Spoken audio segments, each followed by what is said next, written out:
दोनों नेताओं ने एक दूसरे का अभिवादन किया और द्विपक्षीय वार्ता हुई है दोनों देशों के बीच में।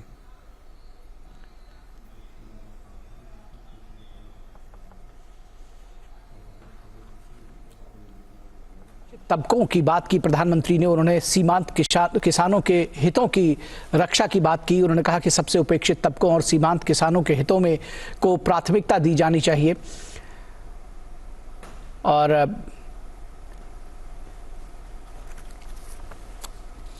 ब्रिटिश प्रधानमंत्री ऋषि सुनक के साथ में द्विपक्षीय वार्ता आज हिरोशिमा में हो रही है। प्रधानमंत्री नरेंद्र मोदी 3 देशों के 6 दिवसीय दौरे पर हैं और सबसे पहले वो हिरोशिमा पहुंचे हैं। तो अनेक संकटों से ग्रस्त विश्व में जलवायु परिवर्तन, पर्यावरण सुरक्षा, ऊर्जा सुरक्षा आज के समय की सबसे बड़ी चुनौतियों में है। प्रधानमंत्री ने कल G7 समिट के दौरान ये बात साफ तौर पर कही और कहा कि इन बड़ी चुनौतियों से का सामना करने में एक बाधा यह है कि हम जलवायु परिवर्तन को केवल ऊर्जा के परिप्रेक्ष्य में देखते हैं। और प्रधानमंत्री ने कहा कि हमें अपनी चर्चा का स्कोप बढ़ाना चाहिए। पीएम ने जलवायु के प्रति व्यवहार में बदलाव का जिक्र करते हुए कहा कि भारत ने पूरे विश्व के लिए mission life, international solar alliance, coalition for disaster resilient infrastructure, mission hydrogen, biofuel alliance, big cat alliance जैसे तमाम संस्थागत संसाधनों की रचना की है। और G7 के साथ ही साथ जो तमाम विश्व के नेता हैं उनके साथ में प्रधानमंत्री नरेंद्र मोदी की द्विपक्षीय वार्ता हुई और इसमें इसके साथ ही साथ क्वाड देशों की बैठक भी हुई।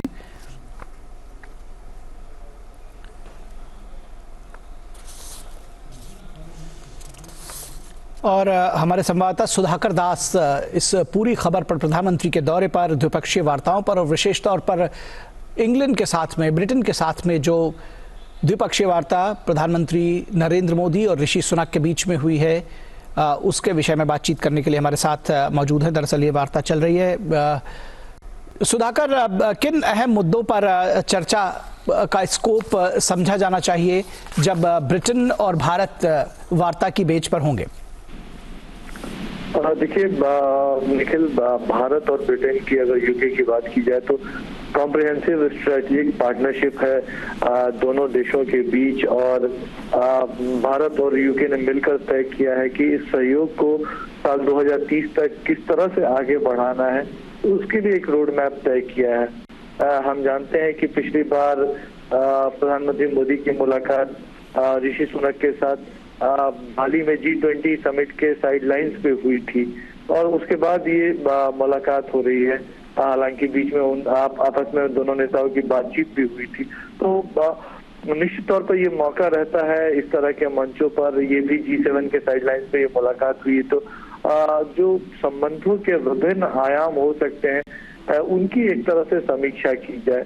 प्रधानमंत्री मोदी, हम जानते हैं कि भारत G20 की अध्यक्षता कर रहा है तो सभी देशों का वो एक तरह से सहयोग मांग रहे हैं।